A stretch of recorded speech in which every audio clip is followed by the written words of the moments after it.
Okay dear students, আশা করি আপনারা সবাই ভালো আছেন। তো আজকে আমি প্রেজেন্ট ইনডেফিনিট টেন্সের কয়েকটি ট্রান্সলেশন এখানে দেখাবো।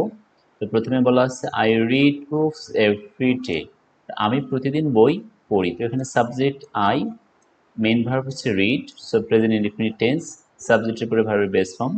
I read books every day, আমি প্রতিদিন বই পড়ি। এরপর রয়েছে শি সিংস। তো আমরা জানি শি হচ্ছে থার্ড পার্সন সিঙ্গুলার নাম্বার, তাই এখানে ভার্বের সাথে আমরা কি যোগ করে দিলাম, এস যোগ করে দিলাম। শি সিংস বিউটিফুলি, সে সুন্দরভাবে গান গায়। তারপর রয়েছে কি, they play football in the evening, তারা সন্ধ্যায় ফুটবল খেলে। তাহলে দে হচ্ছে থার্ড পার্সন প্লুরাল নাম্বার, তাই এখানে ভার্বের সঙ্গে এ যোগ করা হলো না। They play football in the evening, তারা কি করে, সন্ধ্যায় ফুটবল খেলে। এরপর রয়েছে the sun rises in the east. The sun rises in the east, সূর্য পূর্ব দিকে ওঠে বা উদিত হয়।